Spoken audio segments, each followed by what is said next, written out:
And let's welcome the wonderful Jane Anderson to the show. Hi, Jane. Thank you for having me. We've got the Jane show today. I know, Jane and Jane, how good can that be? And also, I just reminded you before we started, the last time I interviewed you was almost 9 years to this day, 22nd of April, 2016. You talked about your career Wow. journey and amazing business at that time, and so much has happened since then. Isn't that incredible? I just can't believe that it's been that period of time. 2016, I will always remember because it was the year that so much was happening in the personal branding, Mhm. career space. And that was my most hectic year that I ever had. So I have fond memories of that year. It was a crazy year.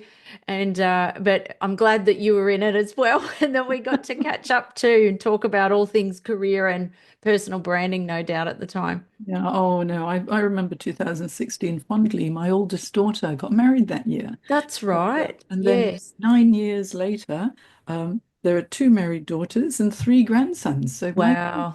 but for you, Jane, you've had a lot of amazing professional achievements and over 60 awards in lots of areas. And first of all, I must say congratulations on your latest award, the Australian Thank you. Small Business Champion Award.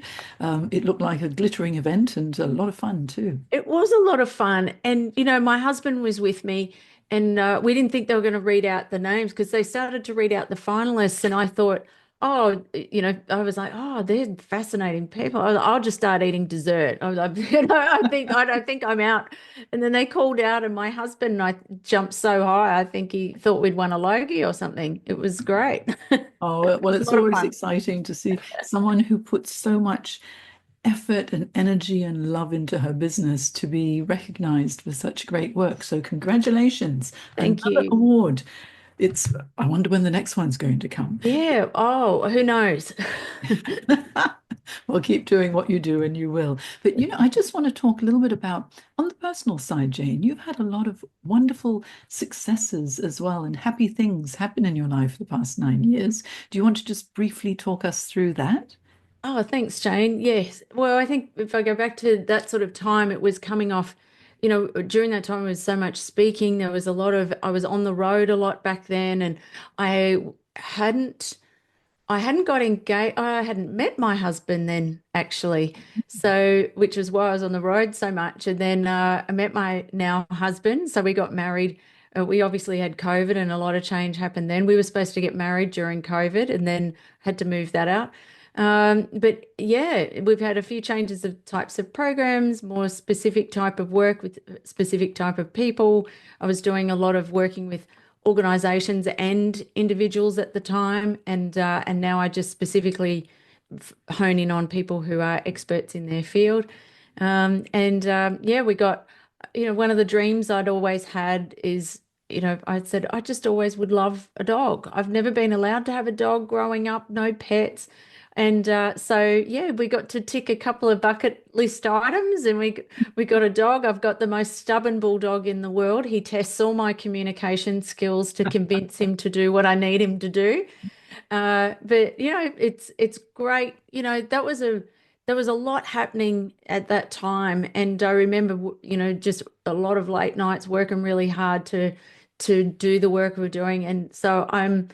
It's interesting to be on this side of all that work now to go, yeah, this is a bit better now. Like it was great. Everything was going really great, but it was a lot of hard work. So now it's still hard work, but everything's far more established now. So it's a nice side of the fence to be on. Oh, I think it just sounds so wonderful because having that wonderful balance in your life must just bring you so much joy because, working very hard, obviously, it's very important too. And you help so many people to thrive in their businesses. But for you to have so much joy within your personal life and, oh, furry friends are wonderful. Husbands are wonderful too. Yes, And I'm a crazy cat lady, but you are. I I do know. I do admire your dog. He looks great. He's a So, rat bag. but a lot of fun as well. They So are. Jane, let's talk through some of the things that have happened in your life and career and how it actually got you to here. Now, in episode 77 of your career podcast, you talk about your career journey, and Mm, so everyone can listen to the early days in that episode. But mm. today, let's talk about your most pivotal moments in your career because you've experienced a number of transitions personally and professionally. But what would you say was the most pivotal moment in your career? Yeah. There's so many pivotal moments. So hard to pick one, but I think the one that was something that changed the course of a lot of things, I think, was really when my husband and I divorced, my first husband and I divorced, and I wasn't allowed to have a business back then. He was, while we're together, you will never have your own business, and that had been my dream since I was a kid. And so he was like, no, you will always be the breadwinner. You will always have an income. I will get to do what I want to do. He wanted to do all sorts of things that were entrepreneurial things, but I wasn't allowed. And, as soon as that happened, that divorce happened, I was like, right, I'm on my mission. So that was a really significant thing for me because and I, said no to a lot of things for some time to make sure that worked. I had to do a lot to just make sure of my independence and that I would be okay. And so I think that was probably the biggest one, and that has led to where we are today. But there's lots of other things. I had incredible female leaders and bosses in my career who were they did wonderful things for me to push me into uncomfortable things and challenging things, but they believed in me. I think having a great leader, always means the world, and that you'll always do things that are pivotal and uncomfortable. But geez, they've certainly led me down this path and for me to have the confidence and belief because I've had great role models. Mhm. I wonder if it's because you've had such great role models who have made such a positive impact in your life that now you're an amazing role model for all these women consultants working in business. They're becoming thought leaders through the programs and support that you provide to them. Do you think your early mentoring has really created that drive for you to help others as well? Yeah, I think probably two things. One is having them as role models. I Mm. often think back, there's often times I'll go, what would Tracy say or what would Fiona say, if they were in this situation? So I do often think of them. Um, but I also think of my parents. My parents are extremely hardworking. I grew up in the country, and I didn't grow up with entrepreneurial parents, but they are extremely hardworking. They do not stop. They're in their late 70s now, and they still don't stop. They can outwork me, and they'll still be doing things late at night. And anyway, but so I think the work ethic I got from my parents, but the leadership skills I got certainly from my mentors. And you're right. I do draw on reflection of things I've learnt from them. And if I'm thinking about, I'm not sure what to do in a situation, I will always think back to them. I still have great relationships with them too. I'm still in touch with them. It's really nice to feel connected to them. And, and I think you always, they create a bit of a compass for you and your values because they're things that you've connected to with them, and that's why they got the most out of you. So yeah, there's things that I'm definitely putting my clients into uncomfortable situations that they don't always they hang on with white knuckles and think, oh my God, I hope she's right. So yeah, but you have to, we're here to help transform people, and they're not going to do that by sitting back and hoping that it all happens for them. Our job as a leader is to guide them and to, help them go through that change that they are really looking for. Mm. Yeah, I think because of your experiences too, Jane, because you have taken a leap of faith on a number of times and thought, Mm, okay, I don't know if I can do this, but I'm going to do it anyway. And sometimes we need that little bit of courage just to take that scary step in order to get to where we really want to be. There's someone who I've always been inspired by, and that was Matt Church, mm, who you joined in the very early days his thought leadership program, Yeah. and that captured my attention because Matt Church in the very, very early days was a fitness leader. Yeah, in And your world. back in That's right. back in my days, Yeah. in the mid to late 80s through to the Yes. mid 90s, I was very much into fitness as well. And I Yes. attended some of his fitness boot camps, which was incredible. And then Yeah. now going into thought leadership, what a wonderful trajectory. And so for you, Jane, tell us about your experience going through the thought leadership program. Look, Matt Church is, someone who's changed my life. So I always admire him. So I worked with Matt for 10 years in Thought Leaders Business School. I was on faculty in there for that time. But I didn't know about Matt. It was that I met with someone here in Brisbane who was doing some work with himself and Christina Guidotti, a coach here up on the Sunshine Coast. And I was at a stage in my growth, and this was back in about 2012, and I was hitting a ceiling in my practice. I just seemed to, be going, oh man, like this is tough. What, like, do I do online courses? Do I start speaking? I don't really know what to do to get through this ceiling that seemed to be a bit of a block. And someone said to me, "Oh, you need to talk to Matt Church. He does this thought leadership thing."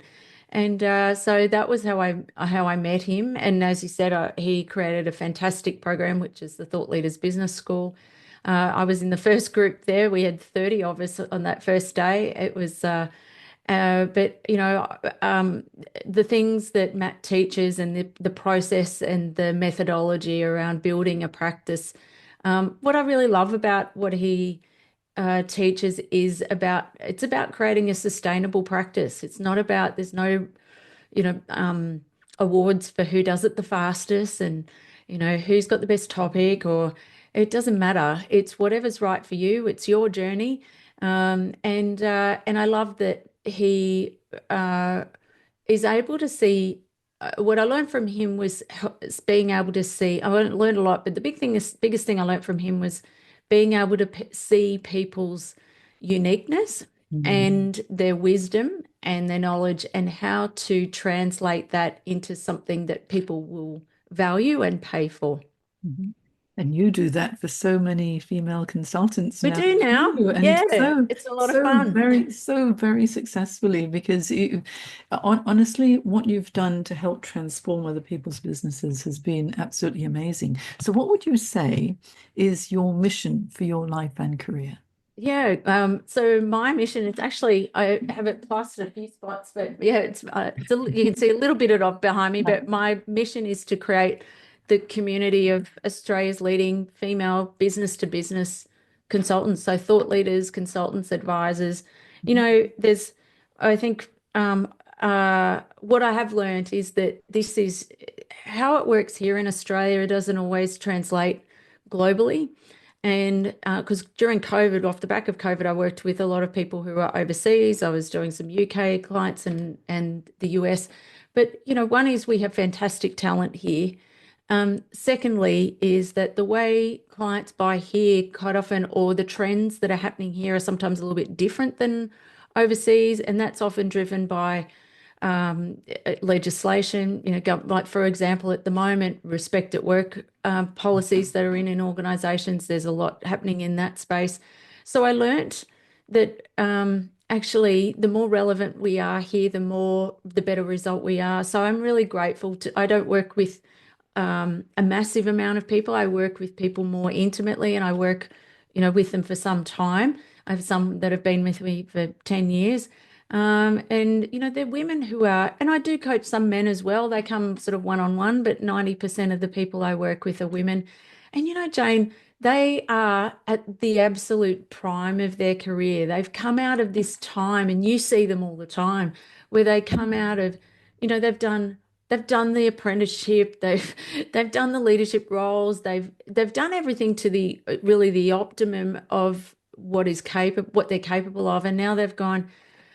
Kids might have left home, it's their turn now. And so they're kind of going, okay, well, I love what I do. I don't particularly want to stop working, and women are living a lot longer. And so they're going, well, how do you have this life by design where you can do that work that, as Matt would say, you love the work that you love to do and do it with people you love working with and do it in the way that you want. So my philosophy is to help them have a lot of fun, which is about who you hang out with, the company you keep, fulfillment from the work that you're doing, and the freedom, creating the lifestyle how you want to do it. And so, yeah, so now I think this is what I'm noticing is that they are finding a lot more fulfillment, joy, choice around how they want to live. So yeah, it's an exciting time, and they can do it for as long as they like. They can. We have some that they've retired now. I've got one a lady like Joanne Love, for example. So she's a Paralympics Australian. She was the Paralympic Australian swim coach, and she built up a practice. She built up a big program that she sold off for multiple seven figures. And now she travels the world going on holidays and she speaks at the occasional swimming conference about high performance. So, it's exciting when you see people make these courageous decisions and start to see the results of all their incredible work. It's really exciting. I get very excited for them. It's great. I'm excited just listening to you. And Yeah. also it shows that it's never really too late to begin, isn't it? No, no. Because yeah, if you're a woman and you're coming into your own and now you've got the time and you might feel a little bit lost because you've always been in employment or maybe you've been bringing up the children or maybe there's an area of expertise that you haven't tapped into and you think, what's next? Yeah. Going into a consulting business and then growing that and also creating more fun in your life. If it's not fun, I always say, really, what's the point? Because our Yeah. careers are one aspect of our lives, but it's such a big aspect of our lives that you've got to enjoy it. And Yeah. when you're successful at it as well, then that makes it even more enjoyable rather than a hard slog. So your mission is fabulous. What do you think, Jane, has been the most challenging for the clients that you work with? Yeah. I think the most challenging thing is isolation. So Mhm, it's a lonely game mhm, and it's very difficult to do it on your own and by yourself unless you have people around you who understand what you do. And that's why I created a community program. I was doing a lot of coaching and I still do that. There's the odd person who I work with who really doesn't need community. They've already got good networks around them. But more often than not, I find for a lot of women, they do a lot of things on their own. They struggle. They love to get together, though. They love that support network when you put it around them. So what I do is I create like a advisory board or a board of directors around each person, and so that means they've got people around them who understand what they're going through, can impart advice. It's not always just me. There's others who have experience too. And so I think when you've got that and you've got that social proof and validation around you, what happens is it changes their self-belief because they see something that one person does and they go, oh, well, maybe I could do that because I now know that person. And that because you see these things on social media or they share that they've won these awards or whatever, and they go, oh, they're so amazing. I'm nothing like them. But when they actually know these people and they're in their community, is that, they go, well, how did you do that? And they're willing to share, and, that's what makes it a lot more fun because the confidence comes a lot quicker. But we also do things, social things like we did a trip to New Zealand and we did a holiday thing. And so, it's also what are the fun elements that it's not often you get to hang out with people who really understand what you do.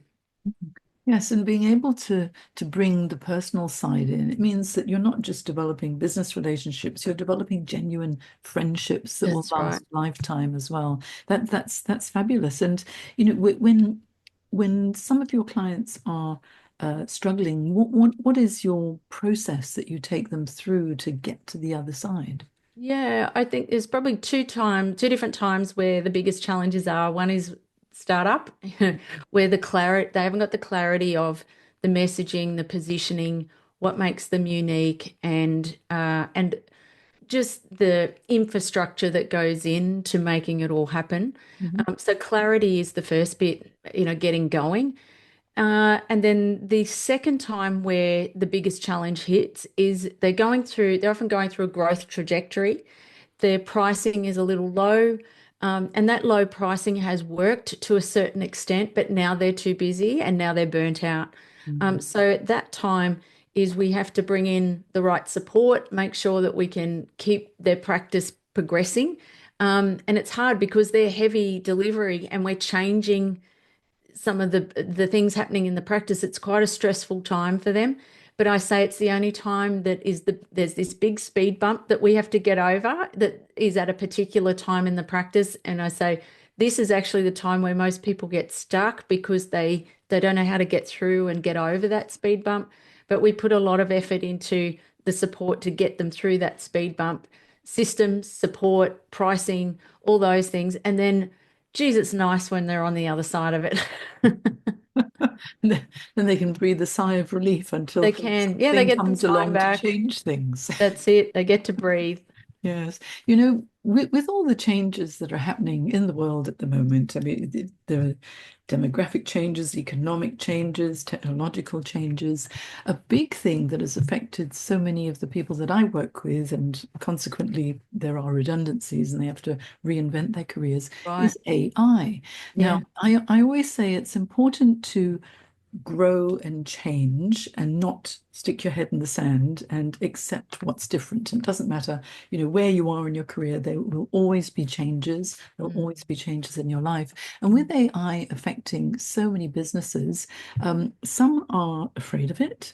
Some are using it as a crutch now, but others are learning how to use it properly as a tool. What's your take on the changes that are affecting each and every one of us now because of AI? It's just incredible, isn't it, Jane? Like, I can't believe the changes. We do an AI masterclass with Mhm. the community every quarter. And, the things that I'm presenting is going, okay, well, here's the things that have happened in the last 90 days. It's just phenomenal. Mhm. So key things is most of my clients are solopreneurs. They have 1 to 2 staff. So we don't build big businesses. We're building very small micro businesses. So AI has been extraordinary in terms of building their capacity to get more done. And not just them, but to be able to empower their support. So for many of them, they might have a VA or someone like that, a virtual assistant who helps them. Things like, for example, brand voice. So quite often, an assistant might be trying to word emails or word some kind of it might be, social media posts for them. They don't know what to put in the caption. That takes a lot of legwork out of that for the expert. But what I've done for everybody is help them create their own brand voice in ChatGPT or Claude or whatever AI they're using, so that it's not just them, but it's their team can tap into that brand voice, write things professionally, use the terms and the approach that they use. And the other things that we've been using is there's some great tools like Copy.ai. Copy.ai is great if we have experts who have they might have written a book or even a whole series of blogs. And we can pull that out and repurpose that content with tools like Copy.ai, and it will automatically, it has, even things like a workflow you can put in, you might say a chapter in a book. Here's the chapter, and here's the Facebook post, here's the LinkedIn post, and it extrapolates that out of the content. So the big thing is leverage Mhm. and empowerment for the team. And, we've had like situations where people have been able to, so we're definitely, what we're not saying is outsourcing the thought leadership. We're definitely not doing that, Mhm. where it might be a little bit of brainstorming to come up with some prompts or ideas, but I'm still very much about it's your original IP, it's your thought leadership. You've got to know your stuff because you've got to be speaking on stage and running workshops and coaching programs and interviewed on podcasts. You've got to know what you're talking about. So we definitely have an infrastructure in place that they are genuinely coming up with their original ideas. But AI is very helpful in coming up with the research. Research was probably our biggest challenge in trying to do it quickly, but AI has also been really helpful for that too. Yeah, yeah. I think the important thing is to understand how to do the prompt engineering so Yeah, that that's right. it goes down the right track. And Yeah. I've been experimenting recently. It's been really a lot of fun Have reading you? about how it Yeah. works.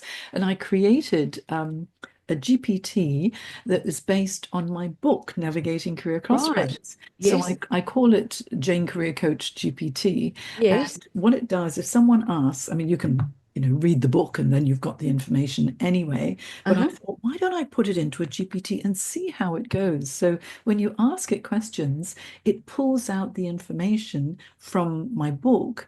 And I spent a year writing the book, Yes. many years ago now, but Yes. and I've updated it 3 times since, so it's still relevant. But it makes it so easy for people. And my mission, I asked you about your mission earlier, but my mission is to make careers guidance accessible and affordable to everybody who needs it. And Right. so that is one way of fulfilling my mission. It's like a tick off my Fantastic. bucket list. And so even though I'm quite long in the tooth now, Jane, you can still teach an old dog new I tricks. love it.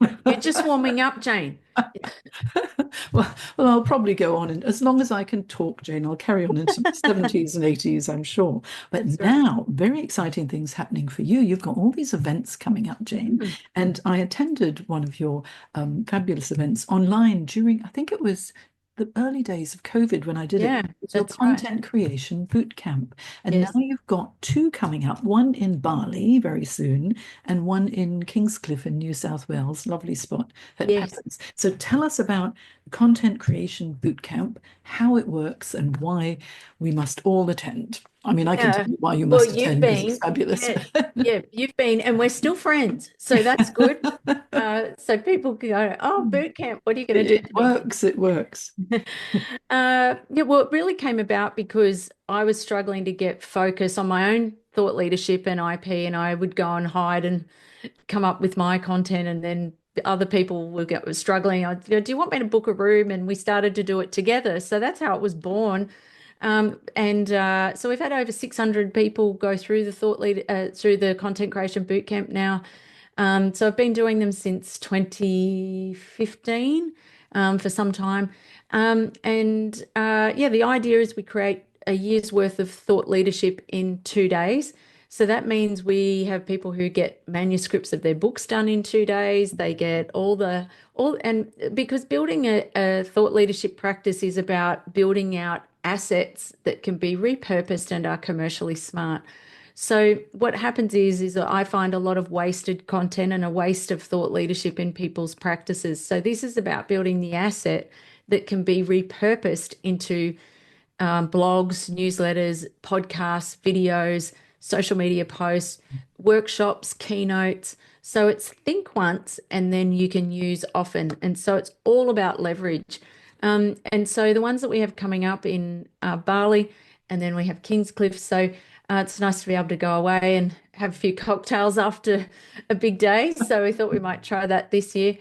So yeah, they're coming up, and it's amazing. I think we work in 10-minute blocks, so they're really short, sharp sessions, and most people walk away realizing, wow, isn't it incredible what you can do with a bit of focus and to, create something that is an asset that's commercial and for your business. And they can get it done in a couple of days. The beauty of it is, we find too, for a lot of women, we could do it at home, but they go, oh, but the washing machine's going, or, kids need things, or there's too many distractions at home. So it's really nice to be able to get away and also hang out with other people who are doing it rather than sit by yourself in a hotel room. So looking forward to those. And now that AI has come in, we use it to be able to help us with a couple of aspects of unpacking it. And so we've gone from actually unpacking on we've had two people break the record of 72 pieces of thought leadership Wow. in the 2 days now. So Mm. it's starting to pick up, but it's amazing what you walk out with. We have some people who have written their book in 2 days, and it's all their original IP. We're not running everything through AI or anything like that. It's not like if I asked you about the content, could you talk to me about it? It's not like it's all been outsourced. It's all original IP, all thought leadership, and all leveraged. Yeah, so it should be fun. It's such a powerful time going through your boot camp because I remember when I went through it, and initially I thought, oh, there's so much pressure, 10-minute blocks, I can't think. And then you get on a roll and knowing Yeah, that that's everyone right. else is doing it too. I ended up with 52 Did you? wonderful ideas, and so Yep. that's a year's worth of content. And so Wow. it honestly, it's so valuable. If anyone hasn't gone on Jane's content creation boot camp, I think the idea of going to Bali in June sounds wonderful. And if you can't make it in June, then September in Kingscliff in New South Wales. You know, Jane, I could sit and talk to you all day, but I know that you're a very busy woman. And what I want to say is Jane is the author of 13 books. 13 books, all worth reading. And there's one in particular, Put Yourself Out There, Elevate Your Presence and Increase Your Influence. And I think for every entrepreneur, every consultant, that's what you want to do. You've got to be brave enough to put yourself out there, increase your influence, attract the opportunities you want, and have a lovely life, basically. That's the It's, game. yes, and you know, it's a lot of hard work, but you know what? Hard work is thrilling too, isn't it? It really is. Yeah, yeah. Well, I love the quote from Pavarotti who said, people often say to me, "You're so disciplined." And he said, "It's not a discipline, it's a devotion." And I think Mm, it's about your life's work. So it's more than a career, it's a calling. mm, And it's about your impact and what you bring to the world and the biggest, what you can have the greatest contribution to the world. mm. And you know, you've made such a huge impact on me and so many people. So I want to say thank you so much. It's such a Thank thrill. you. It really is a joy talking to you, and I enjoy it so much. And the fact that you've come back after 9 years, I don't think I should wait another nine No, years. let's not do that. But thank you so much for I'm your time really grateful today. This is to have the opportunity again. Yeah, Thanks, well, this Jane. is a very inspiring episode. So thank you so much, and Thank have you. a wonderful Easter break too. Thank you, you too.